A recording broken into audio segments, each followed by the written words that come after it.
దమ్ముంటే పట్టుకోర షికావత్తు, పట్టుకుంటే వదిలేస్తా సిండికేటు అని పుష్ప సినిమాలో డైలాగ్ బాగా ఫేమస్. ఇలాంటివి సినిమాల్లో చాలా బాగుంటాయి. కానీ నిజ జీవితంలో ఇలాంటి సవాళ్లు చేస్తే ఏం జరుగుతుందో ఏలూరు పోలీసులు రుజువు చేశారు. నన్ను ఎవరూ ఏం చేయలేరు, నేను 100 బైకులు దొంగతనం చేశా, నా మీద 2 కేసులున్నాయి, దమ్ముంటే పట్టుకోండి చూద్దాం అంటూ ఓ దొంగ చేసిన సవాల్ చివరికి అతన్నే కటకటాల వెనక్కి పంపింది. ఏలూరు జిల్లా పోలీసులు ఓ దొంగను అరెస్ట్ చేశారు.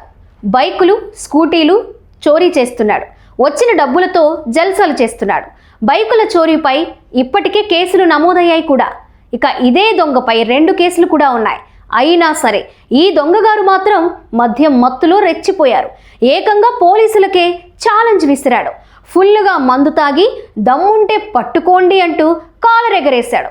దీంతో రంగంలోకి దిగిన పోలీసులు 24 గంటల్లోనే దొంగను పట్టుకున్నారు. 100 బైకులు చోరీ చేసినా పోలీసులకు ఎందుకు దొరకలేదంటే ఆ దొంగ అతి తెలివి ప్రదర్శిస్తూ సీసీ కెమెరాలు లేని ప్రాంతాలు, పల్లె ప్రాంతాల్లో చోరీలు చేస్తున్నాడు.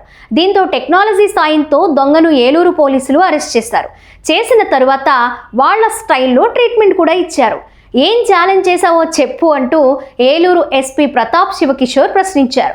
సుమారు 10 లక్షల విలువైన బైకులను పోలీసులు స్వాధీనం చేసుకున్నారు.